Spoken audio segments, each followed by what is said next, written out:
Welcome to The Explainer. We're diving straight into the continent today. You know, that land of magic, monsters, and some seriously gray moral choices.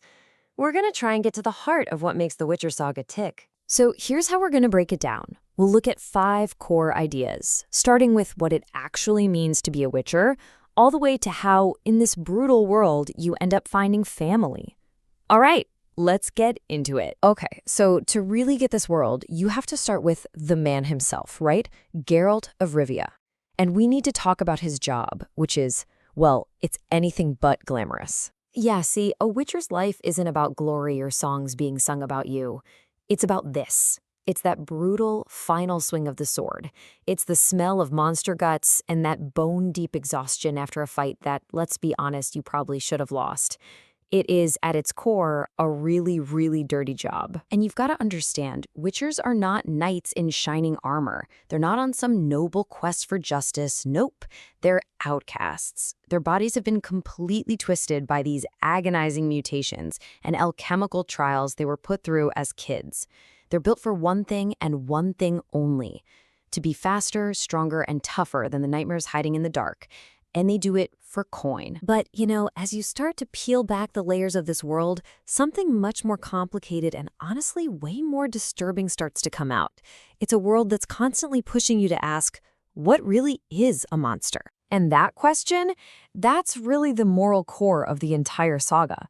It's this constant challenge, asking you to look past the obvious, the claws, the fangs, and really think about who the real monsters are. I mean, just think about who's saying this. It's a sorcerer, right? A guy who literally unleashed demons and killed people just because he wanted more power. And when he's finally cornered, what's his big defense? It's not "I'm innocent," it's "I'm a human being." As if that's some kind of get-out-of-jail-free card for all the monstrous things he's done. And then you get moments like this. You've got a dwarf laying out the rules of engagement for a knight about to fight a dragon. And it's this weirdly formal, almost hilarious code of honor. Like, no breathing fire, that's cheating. It's a world where the so-called non-humans often act with way more principle than the people who are hunting them down. So, here's the bottom line. In the Witcher's world, that line between monster and man, it's terrifyingly thin. Sometimes it feels like it's not even there. The real horror, a lot of the time, isn't coming from some beast acting on instinct. It's coming from people, driven by greed, by hate, and by their lust for power. And all this moral murkiness, it doesn't just happen in a vacuum.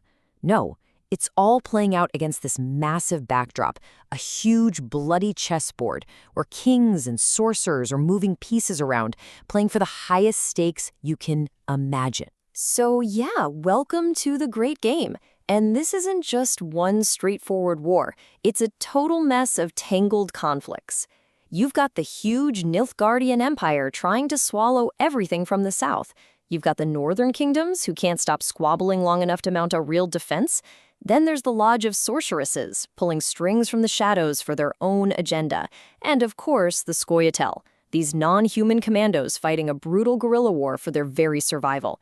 In the middle of all that, entire countries full of people are just pawns. And this right here, this is the brutal, cynical reality of politics on the continent. And it's coming straight from Tissaia de Vries, one of the most powerful mages around. She sees the whole board, and she knows the kings aren't just defending themselves. They're actually provoking a war, using the slaughter of elves and other non-humans as the perfect excuse to finally start the fight they wanted all along. So right in the middle of this continental hurricane, this storm of war, politics, and magic, there's one person, the eye of the storm. A young girl whose destiny is completely tangled up with the fate of the whole world. And that's Ciri. She's bound to Geralt by this ancient, powerful magic called the Law of Surprise. But she's so much more than a princess. She's the heir to this incredibly powerful magical bloodline, which basically paints a giant target on her back. Every king, every spy, every mage on the continent wants her, wants to control her power. It turns her destiny into this massive, crushing weight. And her childhood? Forget royal comfort. It's just a relentless gauntlet of trauma. She watches her home and kingdom burn to the ground. She has to flee, all alone, through a war-torn country. She gets put through the same brutal, body-breaking training as a Witcher. She's hunted constantly, until, finally, she falls in with a gang of young outlaws and finds a very different, very brutal kind of belonging. So this whole ordeal, it just shatters her identity. Who is she? Is she Ciri, the lost princess? Or is she Falca, the cold-blooded killer she had to become to survive? That internal battle, reconciling the person she was supposed to be with the survivor she became, is honestly one of the most powerful parts of the whole story. So, you've got this world that's just drowning in monsters, war, and broken destinies. What's left? The story's final and I think most powerful theme suggests that true salvation, it isn't found in power or politics. It's somewhere else completely. Right in the middle of all that chaos and bloodshed, the thing that grounds the entire story, the emotional anchor, are these bonds. They're human, they're messy, they're often totally dysfunctional, but they are fiercely loyal. And that's maybe the saga's biggest point. The family you choose can be so much stronger than the one you're born into. I mean, just look at Geralt, the grim-faced Witcher, and his best friend, Dandelion, the over-the-top bard. When Geralt is gearing up for what is basically a suicide mission, Dandelion doesn't just pat him on the back and wish him well. He says, "I'm coming with you," because he gets it. He knows that some things, some friendships, are more important than staying safe. Or think about Ciri and the sorceress Yennefer.